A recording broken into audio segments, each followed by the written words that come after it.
नमस्कार. शिवसेना उद्धव बाळासाहेब ठाकरे पक्षाच्या वतीने आजच्या या अत्यंत महत्वाच्या पत्रकार परिषदेमध्ये सर्व प्रिंट तथा इलेक्ट्रॉनिक माध्यमांच्या प्रतिनिधींचं मनपूर्वक स्वागत आहे. ही पत्रकार परिषद मी सुरू करण्याच्या आधी अत्यंत जबाबदारीने दोन मुद्दे सांगितले पाहिजे. ही पत्रकार परिषद मी राजकीय पक्षांच्या पलीकडे जाऊन करत आहे, कारण ही पत्रकार परिषद ही मला असं वाटतं की महाराष्ट्राच्या भविष्याशी संबंधित आहे आणि ती महत्वाची आहे.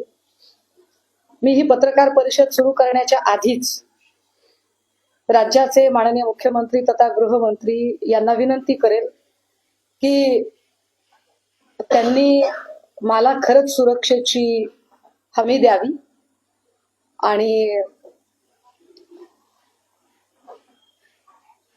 ते या विषयावर कुठलंही सत्तेचं राजकारण बाजूला ठेवून माझ्या सोबत त्यांची बहीण म्हणून नसेल पण महाराष्ट्राची नागरिक म्हणून ज्या नागरिकांची हमी त्यांनी घेतलेली आहे ते नागरिक म्हणून ते उभे राहतील अशी माझी मुख्यमंत्र्यांकडून अपेक्षा आहे. आपल्याला असं वाटेल की मी असं का आज वेगळ्या पद्धतीने बोलत आहे, तर त्याला कारण आहे. आपल्याला आठवत असेल की ऍडव्होकेट उके नावाचे एक गृहस्थ होते. त्यांनी काही भूमिका मांडायचा प्रयत्न केला होता आणि त्यानंतर उके यांच्यावर काय पद्धतीच्या रेड पडल्या. अर्थात माझ्यावर रेड टाकायला आहेच क्या आपने पास, पण ह्या सगळ्या शक्यतांचा मी विचार करते की मला काय काय पद्धतीने त्रास दिला जाऊ शकतो. मला याची कल्पना आहे की अशाच पद्धतीने नवाब मलिकजी यांनी काही मुद्दे समोर आणले होते. नंतर नवाब मलिकजींच्या सोबत काय झालं हे उभ्या महाराष्ट्राने बघितलेलं आहे आणि उभ्या महाराष्ट्राने नवाब मलिकजींच्या अगदी 85% किडनी डॅमेज होईपर्यंत, त्यांच्या लिव्हरला प्रॉब्लेम होईपर्यंत आणि नंतरचा सगळा पट आपल्या सगळ्यांना कल्पना आहे. त्यामुळे हे सुरक्षेचे 2-3 मुद्दे मांडले. यानंतर जरा महत्वाच्या विषयाकडे येते. साधारणतः 13 तारखेला सकाळी म्हणजे भल्या पहाटे सावरीमध्ये एक मोठी ड्रगच्या संदर्भाने कारवाई झाली. ही कारवाई होताना मी आपल्याला सांगितलं पाहिजे की साधारण 3 कारवाया त्याच्या आधी सलगपणे झालेल्या आहेत. त्याच्यामध्ये 11 तारखेला जी कारवाई झाली होती ती एकाच वेळेला वर्धा आणि मुलुंड या ठिकाणी झाली होती. मुलुंडला जी कारवाई झाली त्यातनं जे काही धागेदोरे मिळाले त्या धागेदोरे घेऊन पुढे पुण्याला कारवाई झाली. पुण्यामध्ये राष्ट्रवादी काँग्रेस अजित पवारजी यांच्या पक्षाचा पदाधिकारी असणारा विशाल मोरे याला ताब्यात घेतलं गेलं. माझ्या माहितीप्रमाणे विशाल मोरेला अजून त्याचा जामीन झालेला नाही, तो आत आहे आणि विशाल मोरेची चौकशी सुरू झाली. विशाल मोरेकडून काही माहिती मिळाली आणि विशाल मोरेच्या माहितीच्या आधारे एक दुसरी कारवाई झाली. ती कारवाई होती सावरी मधली. सावरी हे गाव कुठं आहे तर सावरी हे गाव साधारणतः साताऱ्यापासून 40 किलोमीटर अंतरावरचं हे गाव आहे. सावरी गाव हे बामणोलीच्या जवळ असणारं गाव आहे. या गावाच्या संबंधाने मी जरा गावाचे लोकेशन आधी आपल्याला दाखवलं पाहिजे. अर्थात हे आपण टीव्हीला वगैरे बघितलेलं आहे लोकेशन. हा पूर्ण मावशीचा परिसर आहे सातारा जिल्ह्यातला. या परिसरामध्ये एक भाग आहे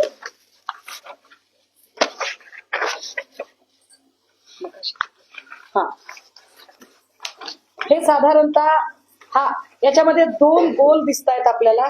या 2 गोलचा अर्थ काय तो मी सांगेल, पण आधी मी हा फोटो आपल्याला दाखवला पाहिजे. हे जे ब्ल्यू कलर दिसतोय हे कोयनेचं बॅक वॉटर आहे.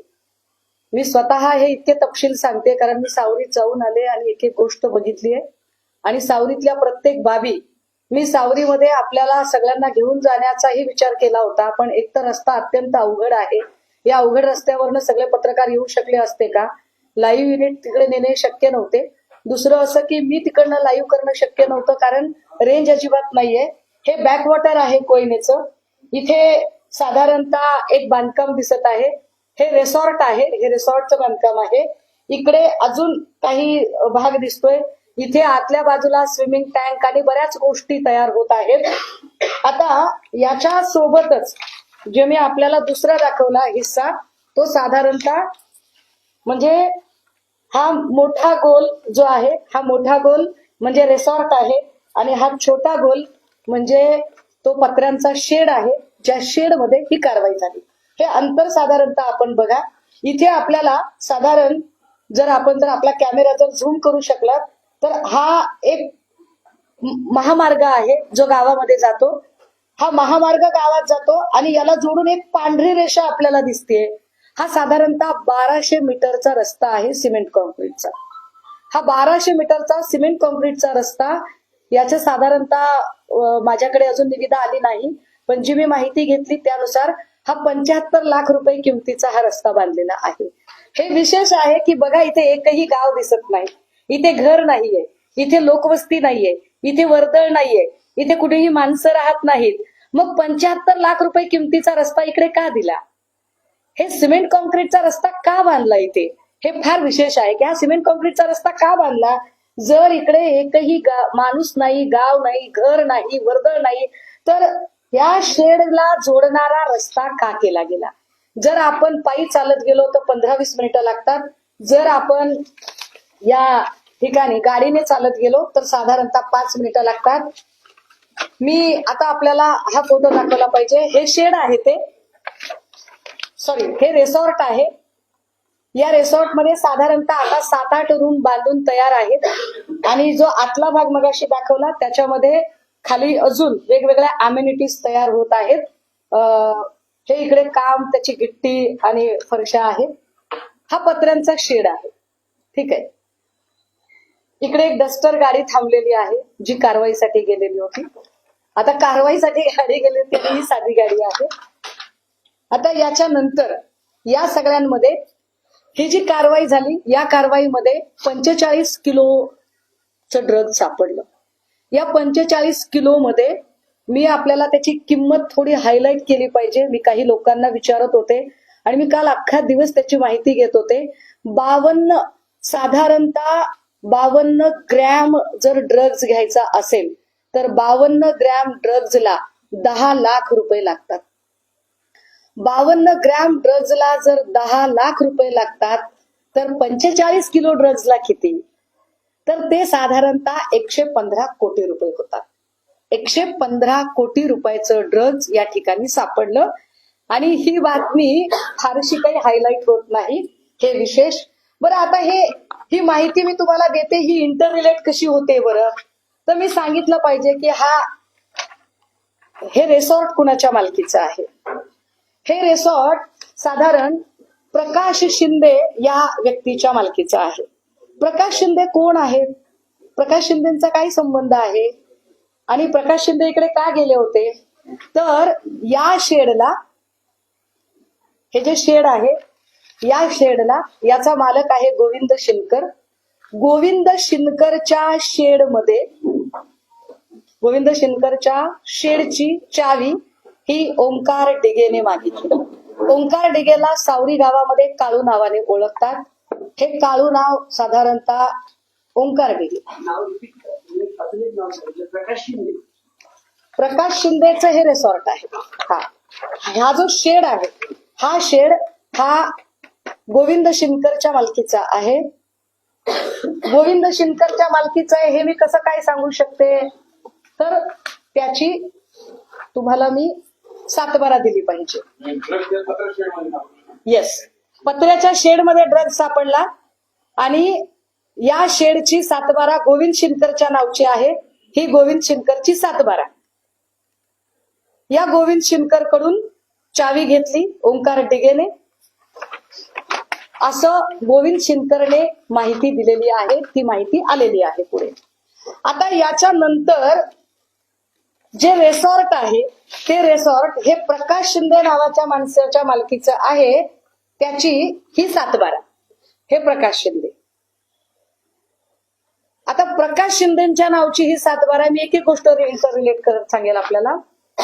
बघा, ओंकार डिगे तिकडे होता. ओंकार डिगेला ताब्यात घेतलं आणि सोडलं असं प्रत्यक्षदर्शी सांगतात.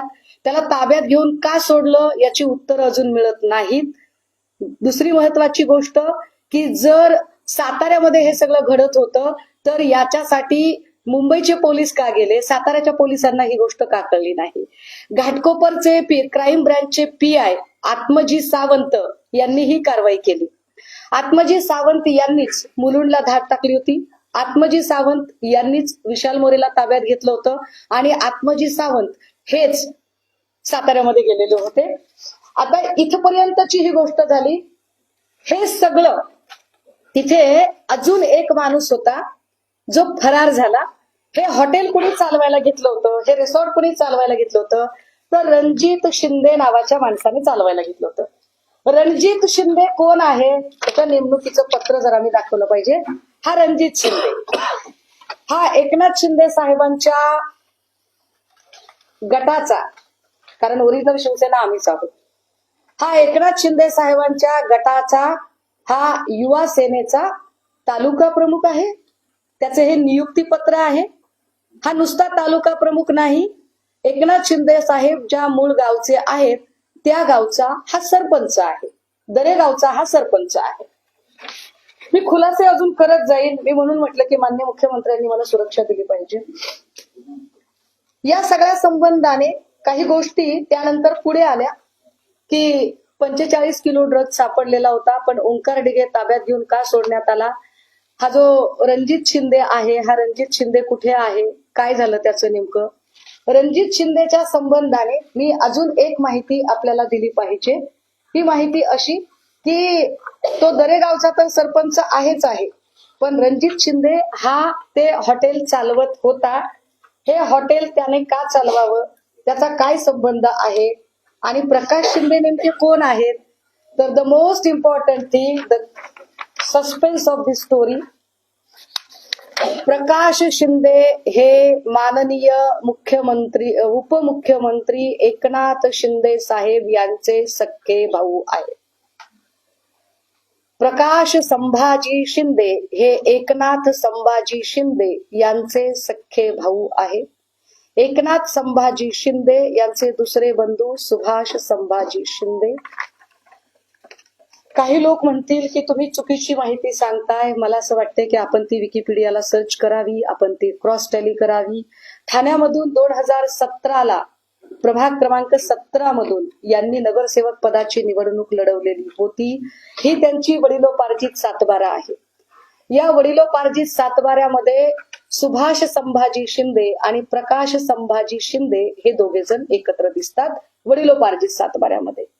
ही वडिलोपार्जित सातबारा बघताना अजून एक गोष्ट स्पष्ट व्हावी की पोलिसांच्या रेकॉर्डवर आलेली गोष्ट अशी आहे की या शेडमध्ये 3 लोक राहत होते. या 3 लोकांची नावं काय आहेत बरं, तर या 3 लोकांची नावं जरा मी आपल्याला सांगितली पाहिजे. त्यातलं एक नाव आहे कायम नजर अब्बास सय्यद. दुसरं नाव आहे हबीजुल फक्रुल इस्लम, राहणार लहरीघाट पोस्ट सेतू याकडी, जिल्हा मोरीगाव, आसाम.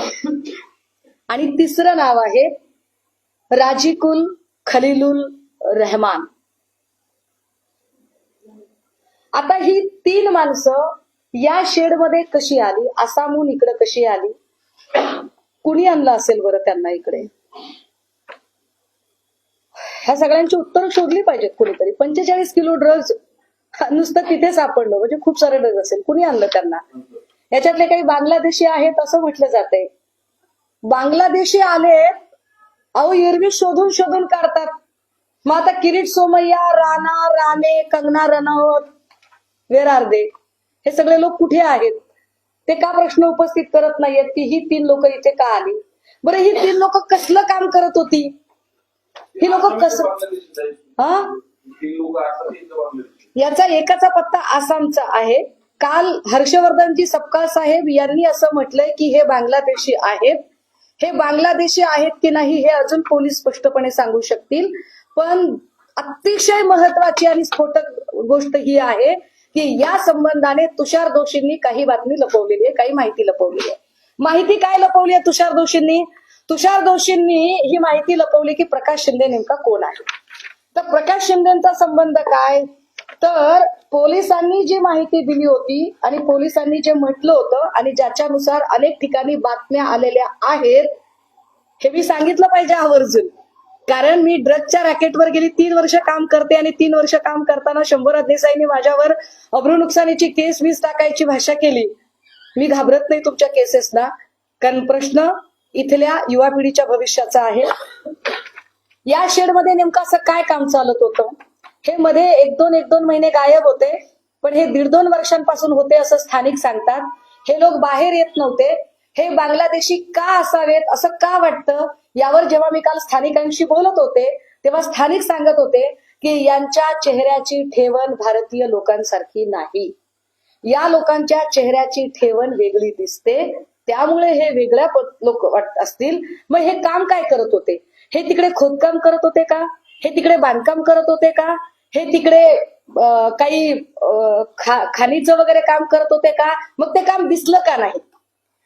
आता पोलीस रेकॉर्ड आणि बातम्या आणि काल हर्षवर्धनजी बोलले त्याच्यानुसार या 3 लोकांना जेवण कुठून जात होतं, तर या 3 लोकांना जेवण या हॉटेलमधून जात होतं. जे हॉटेल प्रकाश शिंदे यांचं, जे हॉटेल रणजित शिंदेने चालवायला घेतलं, जे हॉटेल रणजित शिंदे हा दरेगावचा सरपंच आणि युवा सेनेचा तालुका प्रमुख.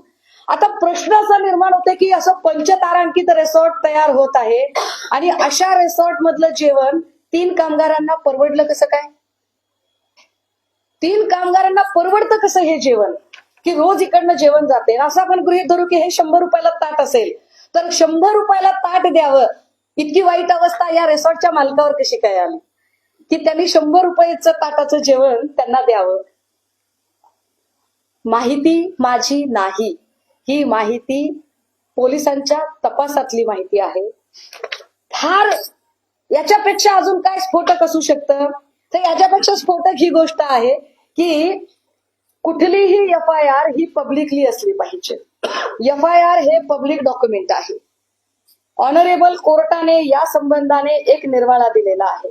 त्या निर्वाळ्यात असं म्हटलेलं आहे की it has been held in the about judgement by the honourable जज of Bombay high court that FIR when recorded is a public document. Moreover, when the copy of the FIR is forwarded to the court and the same is registered by court, is also becomes a public document, and hence the police officer are bound to furnish certified copy of the FIR U/S 76 of the Indian Evidence Act. However, it is copy thereof. Therefore, direction has been given to all police officers in Mumbai city to furnish of the FIR to the accused on application. की FIR हे public document आहे आणि police are only the custodial of that FIR. They are not the owner of FIR. Police हे मालक नसतात, त्यांच्या कस्टडीमध्ये FIR असते आणि अशी FIR ही कुणालाही मिळायला हवी. किंबहुना आता ऑनलाईन पद्धतीने प्रत्येक FIR ही ऑनलाईन टाकणं भाग आहे. मात्र मी आपल्याला आवर्जून सांगितलं पाहिजे की या सगळ्यांच्या संबंधाने ही जी प्रेस नोट पोलिसांनी काढली, हे फार विशेष आहे बघा. पोलिसांनी पहाटे कारवाई केली, पोलिसांनी प्रेस नोट काढली. पोलिसांच्या प्रेस नोट मध्ये 45 किलोच्या ड्रगचा विषय आला, पण पोलिसांच्या या प्रेस नोट मध्ये जी 3 नावं मी वाचली, 3 नावं याच्यात नाहीयेत. ती 3 नावच याच्यात नाहीयेत. मी FIR शोधण्यासाठी जंग पछाडलं. मी 2 दिवसांपासून, मला उशीर का लागतोय, 13 तारखेपासून आज 17 तारीख, मी 4 दिवस झालं हैराण आहे आणि मी काहीही प्रयत्न केले. अगदी मी बांगलादेशी लोक दुसरी 3 नावं, हीच 3 नावं ही बांगलादेशी आहेत की नाही ते त्यांनी सांगावं, आम्हाला काही माहित नाही. स्थानिक म्हणतात की ते आपल्या देशातले नाहीत. स्थानिक म्हणतात की त्यांचे चेहरे हे भारतीय लोकांसारखे त्यांच्या चेहऱ्याची ठेवण नाही. त्यांची नावं तिथे जे लोक जमली होती धाड टाकताना त्यांच्या समोर, पंचांच्या समोर जी नावं आली होती ती 3 नावं होती. I repeat once again. Kayam Nazar Abbas Sayyad, Habijul Fakrul Islam, राहणार लहरीघाट, पोस्ट सेतू, याकडी, जिल्हा मोरीगाव, आसाम. आणि तिसरं नाव राजिकुल खलीलुल रहमान. ही 3 नावं आहेत. मी काय म्हणते, मला जात आणि धर्मात पडायचं नाहीये. मला आता याच्यात पडायचंय की तुम्ही बांगलादेशी शोधून काढता ना. तुम्हाला बांगलादेशी कलानगर आणि बांद्र्यामध्ये फार हौसेने शोधायला जायची हौस आहे ना. ह्याचं काय करायचंय ते सांगा. आणि ही FIR का रेकॉर्डवर आली नाही? ही FIR, दादा एकच मिनिटं तुम्ही प्रश्न विचारा सगळे, मी तुम्हाला उत्तर देते. मला फक्त एवढं फिनिश करू द्या, एकदा लिंक करू द्या सगळी स्टोरी. ही FIR ऑनलाईन का दिसत नाही? आपल्याकडे ऑनलाईन फक्त 2 प्रकारचे FIR दिसत नाहीत. लहान बाळांशी संबंधित गुन्हे आणि महिलेचा विनयभंग किंवा बलात्काराची केस असेल तर FIR दिसत नाही. बाकी कुठलीही FIR अशा पद्धतीने लपवता येत नाही. पण ही पहिली वेळ नाही. अमृता फडणवीस यांनी अनिक्षा जयसिंघानीच्या विरोधात केलेली FIR ती सुद्धा ऑनलाईन उपलब्ध नाही. म्हणजे सरकारशी संबंधित जेव्हा FIR असतात तेव्हा त्या FIR मिळत नाहीत. हे फार विशेष आहे की अमृता फडणवीसांनी अनिक्षा जयसिंघानीच्या संबंधाने केलेली FIR, ज्या FIR ला सभागृहात ऑन फ्लोर अजितदादांनी प्रश्न विचारला आणि ऑनरेबल चीफ मिनिस्टर यांनी उत्तर दिलं, तीही FIR नव्हती. आता यामध्ये जे हॉटेल आहे, आता असं म्हणतील की हे हॉटेलच नाहीये बाबा, है की नाही? हे हॉटेल नाहीये, हे तर प्रायव्हेट रिसॉर्ट आहे. प्रायव्हेट रिसॉर्ट असेल तर माझा प्रश्न की प्रायव्हेट रिसॉर्ट वरून या लोकांना जेवण कसं गेलं? आणि जर हॉटेल आहे तर हॉटेलशी संबंधित पुन्हा मला अजून काही प्रश्न विचारायचे. हॉटेलशी संबंधित आता हे हॉटेलच आहे, हे कमर्शियल हॉटेल आहे, हे मी आपल्याला सांगू शकते.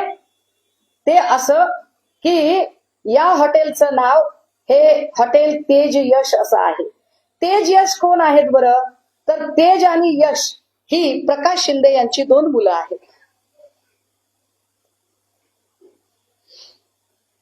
दादा हे साधारणतः कमर्शियल हॉटेल 4.8 रेटेड आहे. मी आपल्याला गुगलवर दाखवते, डायरेक्ट ऑनलाईन दाखवते. हे 4.8 रेटेड आहे हॉटेल. हे बामनोलीच्या तिथलं हॉटेल आहे. विशेष याला जर इकडे व्हॉट्सअप मध्ये जर गेलात तर याला तुम्ही वेबसाईट तर चेक करू शकता, पण तुम्ही याला व्हॉट्सअपवर जाऊन तुम्ही याच्यात बुकिंगही करू शकता. हे कमर्शियल हॉटेल आहे. हे बघा, हे ह्याचं कार्ड आलं याच्यामध्ये. ठीक आहे. आता तुम्ही म्हणाल की कमर्शियल हॉटेल आहे तर इतकं काय त्याच्यामध्ये? हॉटेल आहे कळलं ना, काय सांगताय तुम्ही आम्हाला? मी ते यासाठी सांगितलं पाहिजे की ही साधारण MSRDC विशेष प्राधिकरणची कॉपी आहे माझ्या हातात. या विशेष प्राधिकरण कॉपीने काही आक्षेप घेतलेले आहेत की तिथे त्यांच्या परमिशन शिवाय कुठलीही कमर्शियल प्रॉपर्टी तयार करता येत नाही. आणि हा आक्षेप हॉटेल तेज यशवर घेतलेला आहे. हॉटेल तेज यशवर हा आक्षेप का घेतला त्याचं अजून एक कारण मी आपल्याला सांगितलं पाहिजे.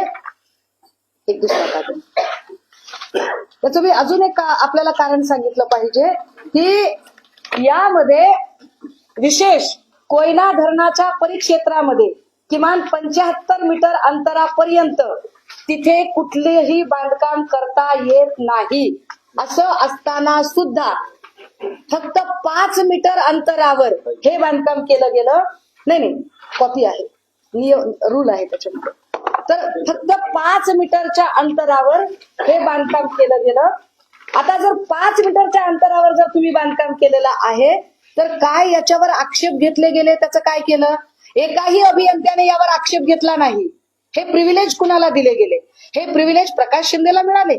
115 कोटीचं ड्रग जिथे सापडतं आणि ज्याच्या जागेशी संबंधित गोष्टी आहेत त्याच्यावर काहीच कारवाई होत नाही, त्याचा उल्लेख सुद्धा येत नाही, त्याच्यावर चर्चा केली जात नाही. तुषार दोषी असं सांगतात की प्रकाश शिंदे हा दुसराच कुणीतरी माणूस आहे. तुम्ही म्हणाल तुमच्याकडे काय पुरावा आहे? मी तर तुम्हाला 7/12 पण दाखवली हो साहेब, मी सगळंच दाखवलं. मी अजून तुम्हाला काही गोष्टी दाखवते. हा रणजित शिंदे आहे. हा रणजित शिंदे दरेगावचा सरपंच जो हॉटेल चालवत होता. हे श्रीकांत शिंदे त्यांच्यासोबतचा फोटो असणं स्वाभाविक आहे. हा रणजित शिंदे आहे. दरेगावी हेलिकॉप्टर उतरतं उडतं त्यावेळेची सगळी सोय रणजित शिंदे. ठीक आहे. प्रकाश शिंदेची 2 मुलं म्हणजे तेज आणि यश ही साधारणतः वाढदिवसाला लागलेली एक जाहिरात. म्हणजे मी त्या गावात गेले म्हणून जिथे फोटो मी काढू शकले त्याच्यातले हे बघा. रुद्रांश व दादाला आणि मोठ्या पप्पांना वाढदिवसाच्या हार्दिक शुभेच्छा. शुभेच्छुक कोण आहेत? यश प्रकाश शिंदे, तेजस प्रकाश शिंदे, त्यांचे वाढदिवस, हे सगळे कागद. नाही, मला काय म्हणायचंय, जर डीसीएमचे भाऊ चालवतात की नाही चालवतात ते पोलिसांनी ठरवावं, पण या गोष्टीची FIR पब्लिक का केली नाही? तुषार दोषींनी प्रकाश शिंदे हा माणूस कोण आहे या व्यक्तीची ओळख का लपवून ठेवली? अनेक पत्रकारांनी, पुण्यातले, कोल्हापूरमधले, साताऱ्याचे, मुंबईचे अनेक पत्रकारांनी तुषार दोषींना संपर्क करून प्रकाश शिंदे नेमका कोण आहे याची माहिती घेण्याचा प्रयत्न केला. तेव्हा तुषार दोषींनी माहिती भरकटवण्याचा प्रयत्न का केला? बरं, पुढे ड्रग्ज प्रकरणातले हे आरोपी फरार आहेत, काय यावर चर्चा केली जाणार आहे का? महानगरपालिकाचे इलेक्शन तोंडावर आहे. तुम्ही सगळे महानगरपालिका फार सुरक्षित आणि अत्यंत चांगल्या वातावरणामध्ये, आम्हाला सुरक्षित हातांमध्ये पालिका द्यायची वगैरे. हे सुरक्षित हात कसे समजायचे की जर गृहमंत्री याची FIR, याचा कॉग्निझन्स का घेतला जात नाही? याची FIR कुठे आहे? FIR झाली की नाही झाली? आत्मजी सावंत यांच्यावर दबाव आलेला आहे का? आत्मजी सावंत त्याच्यानंतर PI आत्मजी सावंत ज्यांनी रेड केली होती ते याच्यानंतर काहीही बोललेले नाहीत. अशी कुठे प्रेस नोट असू शकते का की ज्या प्रेस नोट मध्ये काही तपशीलच नाही दिलेले? अरे मग घेतली तरी कशाला? प्रेस नोट घेतली कशाला? तुम्ही पत्रकार परिषद घेतली कशाला? आणि कारवाई तरी कशाला केली? म्हणजे याचा अर्थ कारवाई करायला गेले होते पण त्यांना कल्पनाच नव्हती की पुढे काय वाढून ठेवलेलं आहे, आणि नंतर मात्र त्यांनी या सगळ्यातनं वॉकआउट करायचा प्रयत्न केला का? मी जरा पोलिसांची प्रेस नोट पुन्हा एकदा वाचून दाखवू का? दिनांक 9/10/2025 रोजी गुन्हा प्रशासन शासन कक्ष 7 यांच्याकडून मुलुंड पश्चिम मुंबई येथे 2 इसमांकडून 136 ग्रॅम MD मॅफेड्रॉन हा अंमली पदार्थ जप्त करण्यात आला होता. सदर बाबत गु र क्रमांक 165/225 2025 कलम 8 क 22 क 29 NDPS ऍक्ट अन्वये गुन्हा दाखल करण्यात आला. गुन्हा दाखल करण्यात आला तर 5 दिवसांपासून FIR का नाही? एरवी काही नसताना तुषार दोषी कुणालाही सोबत घेऊन पत्रकार परिषदा घेऊन तपासातल्या गोष्टी उघड करतात ना. मग इतकी महत्वाची गोष्ट जी महाराष्ट्राच्या भविष्याशी संबंधित आहे या गोष्टीवर आता मौन का बाळगलं जात आहे? यावर एकही जण प्रश्न का विचारत नाही? एरवी कुणी साधा सभागृहात पत्ते खेळला तर त्याचे राजीनामे मागितले जातात ना. मग आता या प्रकरणामध्ये कोण कुणाचा राजीनामा मागणार आणि कसा मागणार? किरीट सोमय्या, नितीश राणे, कंगना राणावत, नवनीत राणा या सगळ्या लोकांचे रोल काय असतील? कट्टर हिंदुत्ववादी म्हणणाऱ्या लोकांना आता आमचे काही प्रश्न आहेत. कट्टर हिंदुत्ववादी म्हणणारे लोक यांना हे कळत नाहीये का की ड्रग्ज हा विषय हा मुस्लिम पोरांनाही अफेक्ट करेल, हा शीख पोरांनाही अफेक्ट करेल, हा जैन पोरांनाही अफेक्ट करेल आणि हा हिंदू पोरांना सुद्धा अफेक्ट करेल. मग तुम्ही जर हिंदूंच्या रक्षणासाठी आहात तर हिंदू पोरं या ड्रग्जच्या जाळ्यामध्ये जर अडकू शकतात तर तुम्ही यावरती का बरं आतापर्यंत बोलला नाही? धरण क्षेत्रापासून 75 मीटर अंतरावरचं बांधकाम करता येत नसताना हे बांधकाम झालं कसं? या परमिशनचं काय करायचं? किरीट सोमय्या बुलडोजर घेऊन जातात ना, किरीट सोमय्या हातोडा घेऊन फिरतात ना सगळीकडे. किरीट सोमय्याने अनेक वेळेला रत्नागिरीच्या किनाऱ्यावरून हातोडा घेऊन फिरले ना. मग इथे किरीट सोमय्या हातोडा घेऊन जाण्याचा मुहूर्त कधी काढणार आहे? काय ही गोष्ट तुम्हाला उजेडात येऊ द्यायची नव्हती का?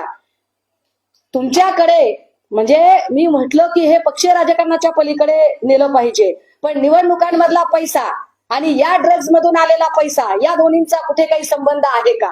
शोधणं काम पोलिसांचं आहे. मी फक्त प्रश्न निर्माण करते आणि मी प्रश्न अत्यंत तार्किक पद्धतीने विचारते. हे तार्किक पद्धतीने विचारलेल्या प्रश्नांची उत्तरं पोलिसांनी दिली पाहिजे. रणजित शिंदे शिंदे साहेब मुख्यमंत्री होण्याच्या आधी हा मुंबईत राहत होता.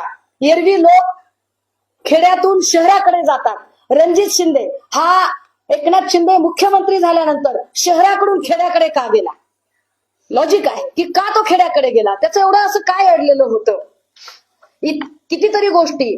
हे तेजस हॉटेल अनाधिकृत आहे, या जागेचा NA नाहीये, या जागेच्या संबंधाने ऑब्जेक्शन्स आहेत. या ऑब्जेक्शन्सवर आता संबंधित मग हे नगर विकास खातं वगैरे हे सगळं कशासाठी वापरलं गेलं? हे प्रिव्हिलेज कुणाचे आहेत? हे प्रिव्हिलेज कुणाला मिळालेले आहेत? या सगळ्यांमध्ये नेमका 75 लाखाचा जो रस्ता झालेला आहे, जो 1200 मीटरचा रस्ता आहे, तुम्ही त्या रस्त्याला मी तुम्हाला घेऊन जायला तयार आहे. कारण त्या गावातला एक एक रस्ता, एक एक गल्ली काल मी बघितलीये. मी जाताना काही पत्रकारांशी बोलायचा प्रयत्न केला होता. तेव्हा अनेक पत्रकारांनी ही गोष्ट काही वर्कआउट होऊ शकत नाही असं सांगितलं. मला असं वाटलं की तरीही मी गेलं पाहिजे. मला कल्पना नाही की आता जे काही मी बोलते हे किती ठिकाणी ऑनलाईन दिसत असेल, किती ठिकाणी ऑन एअर गेलं असेल, आय डोंट नो. परंतु ही गोष्ट तितकीच महत्वाची आहे की महाराष्ट्राच्या भविष्याची जर खरंच चिंता असेल आणि लोकशाहीचा चौथा खांब म्हणून आपण सगळ्यांवर माझा विश्वास आहे, आपल्या सगळ्यांबद्दल मला आदर आहे आणि आपण सगळ्यांनी हा विषय उचलला पाहिजे, सांगितला पाहिजे, बोललो पाहिजे की या राज्याच्या उपमुख्यमंत्र्यांच्या भावाच्या हॉटेलचा संदर्भ पोलिसांनी का घेतला होता, काय संबंध होता नेमका. आणि जर ते म्हणतील की 2 प्रकाश शिंदे वेगळे आहेत तर मी वडिलोपार्जित सातबारा दाखवली, मी सगळ्या प्रकारचे फोटो दाखवले. तुम्ही विकिपीडिया सर्च करा. मी याच्या पलीकडे जाऊन त्याच्या संबंधाने असणारी माहिती की प्रकाश शिंदेची 2 मुलं, त्यांच्या पत्नीचं नाव आय थिंक राजश्री शिंदे आहे. मी एक माहिती व्हेरीफाय करून 4 दिवस त्याच्यावर माथापच्ची केल्यानंतर इथपर्यंत पोहोचलीये. मला माहित नाही की माझ्या पाठीशी कोण उभे राहील की नाही, परंतु लढणे माझा धर्म आहे. मी लढलं पाहिजे कारण मी ज्या कॉज साठी राजकारणात आहे ते कॉज जर मी करू शकत नसेल तर थू असेल माझ्या जिंदगीवर. त्यामुळे मी बोललं पाहिजे. हर्षवर्धनजी म्हणाले की कुणीतरी ठाण्याचा माणूस. हर्षवर्धनजी कुणीतरी ठाण्याचा नाही. ठामपणे नाव घ्या, ठामपणे बोला. आपण सगळेजण आपण सत्याग्रही आहोत. आपण सेवा दलाच्या चळवळीतनं आलो आहोत. तुम्ही सेवा दलाच्या, मी सेवा दलाच्या चळवळीतनं. मला कल्पना आहे तुम्ही लढणारे आहात, तुम्ही माझ्या पाठीशी उभे राहणारे आहात. पक्षीय राजकारण बाजूला ठेवूया, पण सगळ्या पक्षातल्या लोकांनी या मुद्द्यावर आलं पाहिजे एकत्रित. एकाच वेळेला 3 कोटीची कॅश सापडली त्या ठिकाणी असं काही बघणारे लोक सांगतात. खरं खोटं आम्हाला माहित नाही, खरं खोटं आम्हाला माहित नाही, पण 3 कोटीची कॅश सापडली असं सांगतात. एवढा मोठा ड्रग साठा सापडला असं सांगतात. हे सगळं कसं झालं, काय झालं? इतक्या आडवळणावर, म्हणजे जो रस्ता मी दाखवते किंवा जे मी घाट रस्ता दाखवते की अरे ते किती किती इतक्या आडवळणावर तिकडे कसं काय कोणाचं लक्षच गेलं नाही. पण ती हद्द नेमकी एकनाथ शिंदेचीच कशी काय येते, कशी काय येते. अजूनही रणजित शिंदे फरार कसा होऊ शकतो आणि ओंकार डिगेला ताब्यात घेऊन का सोडून दिलं? MH 46 BO 2828 ही गाडी कुणाची आहे? गाडी तुम्ही शोधा. MH 11 व्हाईट कलरची इर्टिगा गाडी ओंकार डिगेला घ्यायला आली होती असं प्रत्यक्षदर्शी सांगतात. गावातले भीती वाटते त्यांना, त्यांच्या जीवाची भीती वाटते. स्थानिकचे पत्रकार सांगतात, कितीतरी लोक, पण ते म्हणतात ताई आमचं नाव नको यायला, आम्हाला भीती वाटते ताई. MH 11 पांढऱ्या रंगाची इर्टिगा ओंकार डिगेला घ्यायला आली होती. पोलिसांच्या समोर ओंकार डिगे गाडीत बसून गेला असं प्रत्यक्षदर्शी सांगतात. यावर पोलिसांचं काय म्हणणं आहे? कुणी सोडलं, काय केलं, यावर कधी बोलायचं आहे? गुडी गुडी गुडी गुडी सगळं. ओंकार डिगे याच्यावर याच्या आधी पोक्सोचा गुन्हा दाखल होता राहिला असं प्रत्यक्षदर्शी सांगतात. ओंकार डिगे हा थोडासा गुन्हेगारी स्वरूपाचा आहे, विकृत थोडासा आहे. मला वाटते आज पुढारीने यावर एक बातमी केलेली आहे, सकाळने बातमी केली. विशेष सकाळची एक बातमी अजून महत्वाची आणि हा सगळा पेपर, मी या सगळ्या लोकांचे आभारी आहे. मला याच्यात काही कुणाचं ऍडव्हर्टायझिंग करणं, मार्केटिंग करणं हे काही माझ्या डोक्यातच नाहीये. परंतु याचे संबंध आंतरराष्ट्रीय तस्करीशी आहेत. काहीतरी मी आता नाव विसरले, ते सलाम सलीम लोढा असं काहीतरी नाव आलं ते. तर ह्या आंतरराष्ट्रीय तस्कराशी संबंध या घटनेचा आहे असं सांगितलं जात आहे. हा ओंकार डिगे जो फरार आहे, सावरीतील जागा नाही हे नाही, तर हे काय आहे गौडबंगाल? आणि यावर इतकी गोपनीयता का पाळली जाते? अनिक्षा जयसिंगानीचं प्रकरण अशाच पद्धतीने दडपलं गेलं. आणि होय, मी पुन्हा अनिक्षा जयसिंगानी प्रकरण काढेल, मी पुन्हा गोविंद शिनकरवर बोलेल, मी पुन्हा ओंकार डिगे, रणजित शिंदे, प्रकाश शिंदे यांच्यावर बोलेल. यानंतर या क्षणानंतर मला काटा जरी मोडला तरी संपूर्ण पत्रकार परिषदेत सगळ्या पत्रकारांच्या समोर हे मी सांगितलं पाहिजे की त्याची जबाबदारी आज पत्रकार परिषदेत मी जेवढी नावं उच्चारलेली आहेत त्या प्रत्येकाची ती जबाबदारी असेल. प्रकाश शिंदेचं जे नाव घेताय ना, एकनाथ शिंदेचे भाऊ असलेले पुरावे तुमच्याकडे आहेत. एकनाथ शिंदेने मदत केली का? म्हणजे एकनाथ शिंदेचे रॅकेट चालवत होते का किंवा त्यांचे भाऊ हे रॅकेट? पोलीस सांगतीलच. तुमचा थेट आरोप आहे का? माझं असं म्हणणं आहे की प्रकाश शिंदे हे त्याचे मालक आहेत. ही गोष्ट तुषार दोषींनी का लपवली? पत्रकारांनी त्यांना विचारलेलं होतं, स्पष्टपणे विचारलं होतं, ही माहिती का लपवली? गेल्या 5 दिवसांपासून ही माहिती का लपवली जाते? आणि त्याच्याही पुढे जाऊन अजून तर्कशुद्ध प्रश्न विचारते. असं गृहीत धरू की नाही बाबा, तो प्रकाश शिंदे दुसरा कुणी आहे, ओके, मी माफी मागते सगळ्यांच्या समोर, तो प्रकाश शिंदे कुणी दुसरा आहे. मग 115 कोटीचं ड्रग जिथे सापडतं आणि ज्याच्याशी संबंधित की या हॉटेलमधून जेवण जात होतं आणि या हॉटेलच्या 7/12 प्रकाश शिंदे नावाच्या माणसाच्या नावावर आहेत, त्या प्रकाश शिंदेचा साधा उल्लेख किंवा त्या प्रकाश शिंदेला का सोडून दिलं? का त्याला अटक केली नाही? जर तो साधा माणूस आहे तर का अटक केली नाही? मी प्रत्येक प्रश्न लॉजिकल आपल्याला विचारते. आता कुणी साले म्हटलं तर राजीनामा, अमेडिया कंपनीत, अर्थात मी काही यांची बाजू घेत नाहीये, मला अजित पवारांशी देणं घेणं नाही, मला देवेंद्र फडणवीसांशी घेणं देणं नाही, पण मोहोळांचा राजीनामा मागता पार्थ पवारचा राजीनामा मागितला होता. आता पार्थ पवार आणि मोहोळ या दोघांचा तर राजीनामा घेतलाच पाहिजे. पोराचं नाव येतंय म्हणून जर बापाचा राजीनामा मागितला जातो तर त्याच न्यायाने भावाचं नाव येतं, म्हणून भावाचा राजीनामा मागितला पाहिजे. अपेक्षा आहे की या राज्यातले किती आमदार, किती खासदार या राजीनाम्याची मागणी करतात, ज्यांना महाराष्ट्राच्या भविष्याची चाड असेल. मी पक्षीय राजकारणाच्या पलीकडे जाऊन सांगते आणि भारतवेशाने सांगते, ज्यांना महाराष्ट्राच्या भविष्याची चाड असेल, ज्यांना महाराष्ट्रातल्या पोरांचं एक निरोगी आयुष्याची चाड असेल, असे किती आमदार आणि किती खासदार ठामपणे या राजीनाम्याची मागणी करतात? किती जणांच्या पाठीला कणा आहे, स्पाईन आहे, जे राजीनामा मागणी करू शकतात?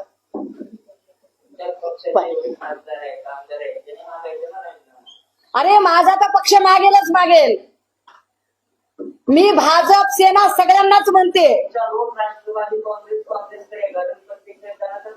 काँग्रेसने याच्यामध्ये पत्रकार परिषद घेतली तुमच्या माहितीसाठी.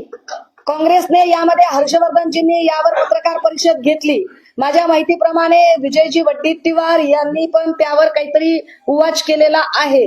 माझ्या पक्षाकडून आम्ही आज बोलतोय त्याचं कारण हे की जोपर्यंत हातात डॉक्युमेंट येत नाहीत तोपर्यंत बोलू नये.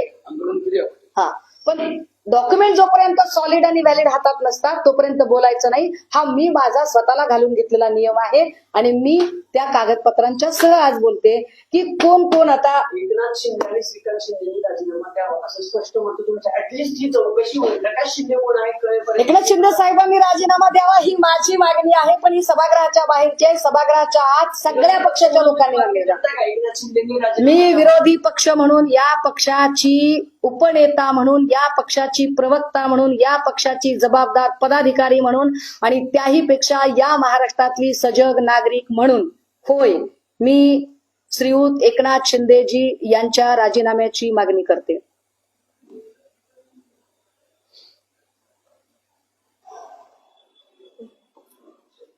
ओके, मी आरोप करत नाहीये दादा, मी आरोप करत नाहीये. मी काय म्हणते की हा कोण प्रकाश शिंदे आहे ते शोधा ना. का तुम्ही याच्याबद्दल गोपनीयता बाळगली? मी तर काही कागद दाखवली तुम्हाला. मग हा दुसरा प्रकाश शिंदे आहे का? तर कोण आहे तर दाखवा मला. मी वडिलोपार्जित 7/12 दाखवली आपल्याला दादा. ही वडिलोपार्जित 7/12 आहे याच्यामध्ये. एक 7/12 इकडे आहे. हा, ही वडिलोपार्जित 7/12 आहे. या वडिलोपार्जित 7/12 मध्ये प्रकाश संभाजी शिंदे आणि सुभाष संभाजी शिंदे ही 2 नावं येतात. प्रकाश शिंदेच्या पोराची नावं म्हणजे जे एकनाथ शिंदेचे भाऊ आहेत त्यांच्या मुलांची नावं ही तेज आणि यश आहे. तेज यश हे हॉटेल तेज यशचा ब्रँड आहे. हा ब्रँड अनेक ठिकाणी याचे हॉटेल्स आहेत. आता जर याच्या उपर जर म्हणणं असेल की नाही ही व्यक्ती वेगळी आहे तर चला तेही मान्य करते. असं म्हणणं आहे का की ह्याच्यापेक्षा वेगळी व्यक्ती आहे, चला ती व्यक्ती दाखवा, बाप दाखवा, नाही तर श्राद्ध करा. बोला. गोविंद शिनकरच्या नावाचा आहे, घ्या तुम्हाला 7/12 पाहिजे असेल तर घ्या. नाही, गोविंद शिनकरचा काही संबंध नाहीये. गोविंद शिनकरने जो जबाब दिला किंवा गोविंद शिनकरची जी माहिती पुढे येते त्यानुसार त्याचं असं म्हणणं आहे की ओंकार डिगे माझ्याकडे चावी घ्यायला आला, मी त्याला वापरायला दिली. मात्र तो असंही काही ठिकाणी सांगतो की ओंकार डिगेला मी भाडे तत्वावर जागा दिली होती, असं ह्या गोविंद शिनकरचं म्हणणं आहे. गोविंद शिनकरचा हा 7/12 आहे. ओंकार ढिगेचा आणि एकनाथ शिंदेचा काही संबंध आहे कुठे सापडले एकनाथ शिंदे? ओंकार डिगेचं नाही, पण फरार रणजित शिंदे हा दरेगावचा सरपंच आहे. रणजित शिंदे हा ते हॉटेल चालवायचा. पोलिसांनी हीच गोष्ट पोलिसांनी पण प्रेसमध्ये आणि इतरत्र मला वाटते अनेक वर्तमानपत्रांनी पण ही गोष्ट सांगितली की या 3 लोकांच्या जेवणाची व्यवस्था किंवा त्यांना जेवण जात होतं कुठून, तर या हॉटेलमधून जातो. कारण दुसरीकडे कुठं हॉटेलच नाहीये. सगळ्यात महत्वाचं की 1200 मीटरचा सिमेंट कॉन्क्रीटचा रस्ता बांधला कशासाठी? हा रस्ता का बांधला तुम्ही? हा रस्ता बांधायची तुम्हाला काय गरज पडली होती तिथे? जर ते लोकेशन जर नीट बघितलं तर तुम्ही काय हे 2 इकडे ते रिसॉर्ट आहे, इकडे रिसॉर्ट आहे, हे कोयनाचं बॅक वॉटर आहे, 5 मीटर पेक्षा कमी अंतर आहे, 75 मीटरचा रूल आहे. मग इकडे तुम्ही हे का केलं?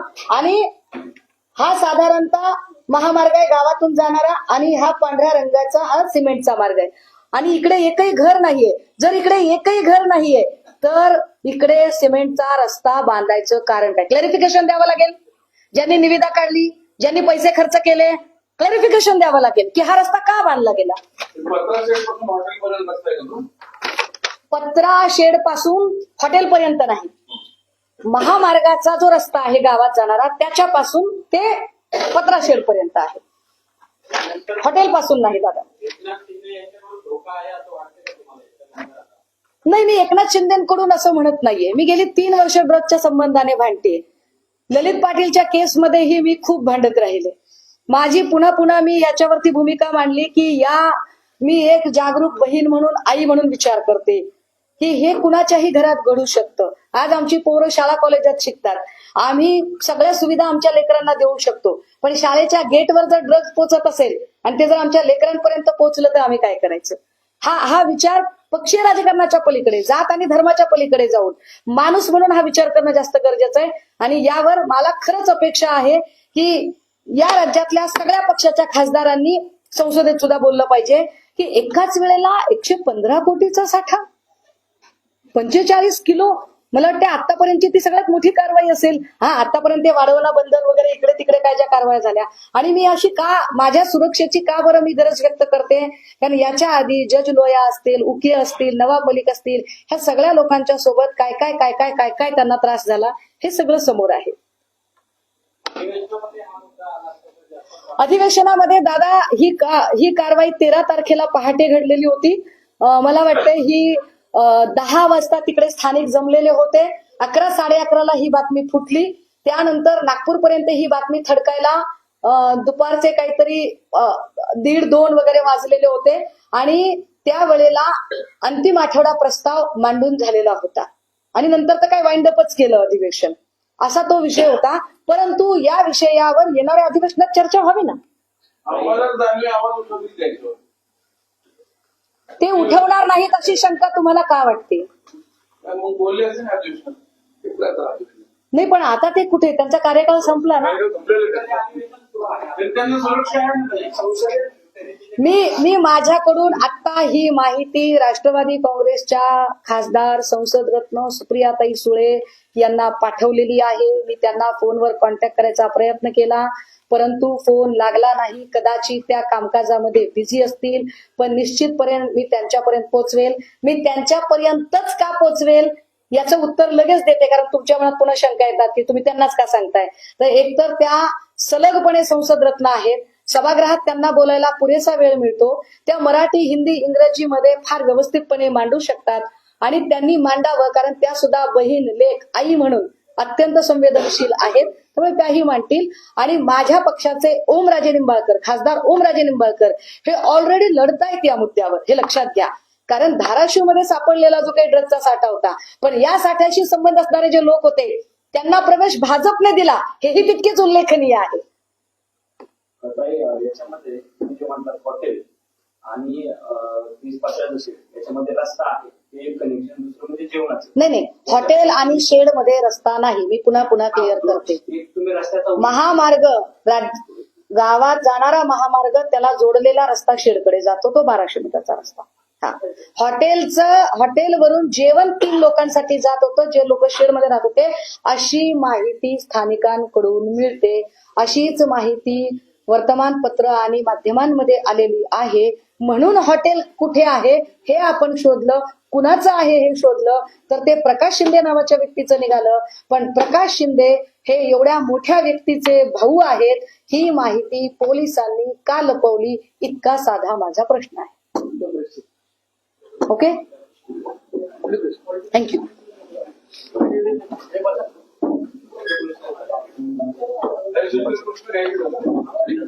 माणिकराव कोकाटेंचा राजीनामा झाला पाहिजे, पण आता मला हा विषय डायव्हर्ट करायची इच्छा नाहीये. काही 2-3 प्रश्न आहेत फक्त. राणेंनी एक ट्विट केलं, म मुंबईचा म महादेवाचा मुंबई लव येणाऱ्या महापालिकेच्या निवडणुकीत त्यांनी परत मुंबई लव जिल्हा वगैरे असं ट्विट केलेलं आहे. पुन्हा महापालिकेत तोच मुद्दा समोर आणून भाजप लढू पाहतोय का? नसलेल्या गोष्टी कपोलकल्पित याच्यावर विचार करण्यापेक्षा राणेंनी एकदा हे जे ड्रग जिहाद वगैरे ज्या गोष्टी आहेत तिकडे लक्ष घालावं आणि आपण माझी मदत करावी. माझी राणेंना विनंती आहे, आपण माझी मदत करावी की हे जे लोक कोण आहेत, हे कोण आहेत, काय संबंध आहे. मी समजू शकते की पोलिसांच्यासाठी हा अत्यंत संवेदनशील विषय आहे आणि त्यामुळे तो तपास त्यांना बाहेर सांगता येणार नाही. पण FIR सुद्धा ऑनलाईन दिसू नये ही कमालीची. मग FIR केलीच का नाही इथपर्यंत प्रश्न निर्माण होतोय, पण FIRचा नंबर मात्र प्रेस नोट मध्ये दिसत आहे. त्यामुळे राणेंनी ते आधी बघावं. कल्पित गोष्टींवर चर्चा करण्यापेक्षा राणेंनी जो ड्रगचा मुद्दा जो हिंदूंशी संबंधित आहे, हिंदू पोरं त्याच्यामध्ये बहुसंख्याक हिंदू पोरं अडकू शकतात, त्याच्यावर बोलावं. माणिकराव कोकाटेंच्या संदर्भातला प्रश्न आहे, जो आरोप त्यांच्यावर झालेला आहे त्याच्यावर आता त्यांच्या राजीनाम्याची मागणी केली जाते. काही वेळापूर्वी मुख्यमंत्र्यांची भेट घेतली, त्याच्यावर असं म्हणतायत की कोकाटेंचा खातं हे कुणाला द्यायचं असं सांगा, असा प्रश्न त्यांनी अजित पवारांनी केल्याची माहिती आहे. शिवसेनेची काय भूमिका आहे माणिकराव कोकाटे? मी कालच त्याच्यावरची माझी भूमिका स्पष्ट केलेली आहे की शिवसेनेची भूमिका ही स्पष्ट आहे. शिवसेना उद्धव बाळासाहेब ठाकरे पक्षाने स्पष्टपणे काल माणिकराव ठाकरे यांच्या राजीनाम्याची मागणी केलेली आहे. माणिकराव कोकाटे यांच्या राजीनाम्याची मागणी केलेली आहे. फक्त आता आपण पुन्हा पुन्हा तो प्रश्न विचारून ज्या या पत्रकार परिषदेतला अत्यंत संवेदनशील विषय आहे तो डायव्हर्ट करू नये इतकी माझी विनंती आहे. त्यांना अटक होऊ शकते नाही कधी माणिकराव कोकाटेंना, कारण अटक वॉरंट मिळणार आहे. त्यांना अटक होऊ शकते.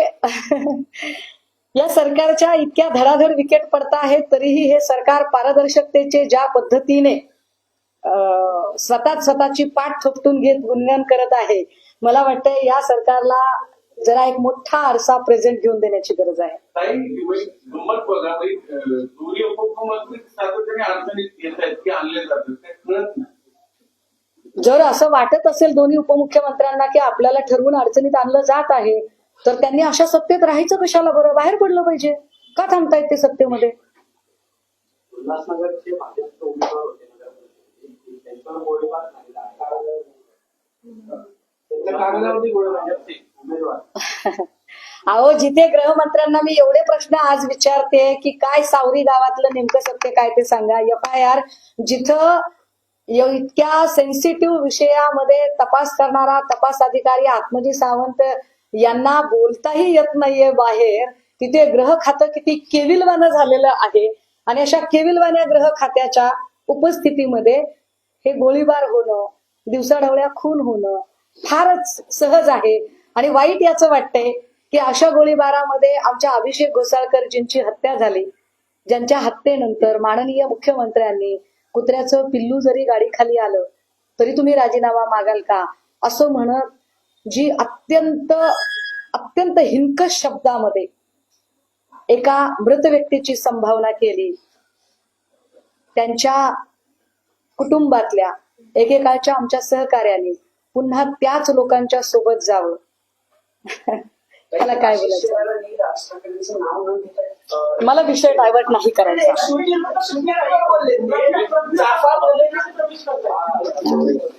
हा विषय महत्वाचा आहे. मी नंतर